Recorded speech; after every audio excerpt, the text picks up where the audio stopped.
শুভ সকাল বন্ধুরা, আপনারা কেমন আছেন? আমি ভালো আছি। আর আজকে আমি একটা নতুন জিনিস বানাচ্ছি। নতুন জিনিস না, পুরনো হতে পারে। তো আজকে সকালের সব কাজকর্ম সেরে রান্নাঘরে এসেছি। আমি রান্নাঘরের থেকেই আজকের ভিডিওটা শুরু করছি। তো আজকে রান্নার জন্য আমি বানাচ্ছি ওই যে করেলা কেটে নিয়েছি ভাজার জন্য। গরমের সময় তো সব করেলা খাই, আর যারা সুগার পেশেন্ট ওরা তো আজকাল বেশি করেই খাচ্ছে করেলা। তো এই যে হচ্ছে করেলা, আর আরেকটা জিনিস কেটে নিয়েছি, দেখাচ্ছি। এই যে ওলকপি। তো ওলকপি তরকারি ভালো লাগছে না আর আর যেহেতু খেতে লাগানো হয়েছে আমাদের কিচেন গার্ডেনে, ওলকপি এবার কুচিয়ে নিয়েছি। কুচিয়ে নিয়ে ভালো করে দেখুন, বেশি বেশি কুচায়নি, ঠিকঠাক কুচিয়েছি। আজকে এদিকে ঘন্ট বানাবো। তো অল্প কটা বড়ি দেবো, বড়ি দিয়ে একটু ঘন্ট মতো বানাবো তাই ভাবছি।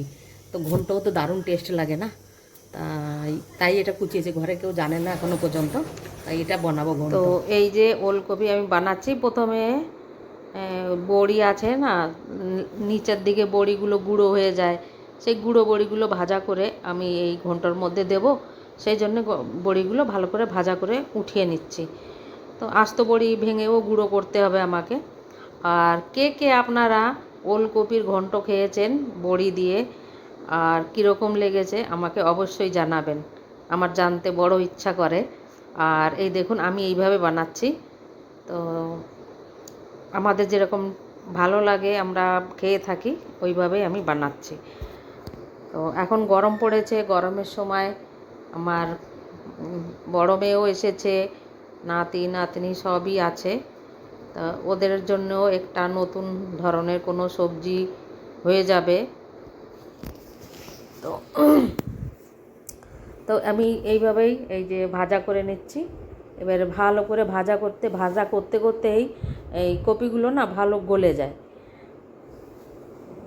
গলে গেলে এবারে আরামে একদম যেরকম আমরা চাল কুমড়োর ঘন্ট খাই, লাউয়ের ঘন্ট খাই, ঠিক ওই রকম ধরনেরই লাগে টেস্ট। এতে কোনো পরিবর্তন নেই। খালি কপিটা আমরা খেতে খেতে এরকম হয়েছে না যে নিজেরা লাগিয়েছি তো অনেক খাওয়া হয়ে গেছে, ওই জন্য এখন আর ভালো লাগছে না। ওই জন্য এটা চেঞ্জ, মুখের একটা স্বাদ পাল্টানোর জন্য এটা বানানো। যখন অনেক বেশি হয়ে যায়, খেতে খেতে অসুবিধা লাগে, তখন এই জিনিসটা আমরা করে খাই। এই দেখুন আমি বড়ি দিয়ে দিলাম। তো এইভাবে বানিয়ে এবার ভাজা মশলার গুঁড়ো ওই আমরা যেরকম নর্মাল ঘন্ট বানাই ঠিক ওইভাবেই বানালে পারেই আমাদের এই ঘন্ট একদম রেডি। এই যে ভাজা মশলার গুঁড়ো দিয়ে দিলাম উপর দিয়ে, আর নামানোর পরে আরেকটু দিয়ে দেবো, দারুণ টেস্ট হবে। আর হচ্ছে কি, আমি এই ঘন্টটা আজকে বানিয়েছি, আমাদের ফ্যামিলিতে আজকে সবাই খেয়ে যায়, যে কজন আছে। আমার মেয়ে এসেছে গরমের ছুটিতে বললাম, তো মেয়ে নাতি নাতনি সবাই খেয়ে একদম খুশ। তো ওদের কাছেও টেস্টি লেগেছে, তা ওই জন্যে আরও বেশি ভালো লাগলো, ওই জন্য এই ভিডিওটা অ্যাড করে দিলাম আজকে। তো এই দেখুন, তো আপনারা একবার বানিয়ে দেখতে পারেন এইভাবেই, দেখুন কত সুন্দর দেখা যাচ্ছে। হ্যাঁ, আর এই যে বেগুনগুলো কেটেছি, এই বেগুনগুলো তো আমাদের কিচেন গার্ডেনের, বারবারই বলছি, কেন কি আমাদের বেগুন গাছ লাগানো হয়েছে অনেক। আর এখন প্রায় 1 কিলো মতো, একদিন পরে একদিন 1 কিলো মতো বেগুন হচ্ছে গাছে। তো ওগুলো আর কি করব, এখন খেতেই হবে, যেরকম লাগিয়েছি সেরকম আমরা খাবো। আর লোককেও দিচ্ছি, আমরা একা খাচ্ছি না কিন্তু, আড়স পড়শে সবাইকেই দেওয়া থোয়া হচ্ছে। আর এটা আমার মেয়ের আবদারে বানানো হচ্ছে দই বেগুন। তো আমি দই বেগুন কীভাবে বানাচ্ছি দেখুন শর্টে।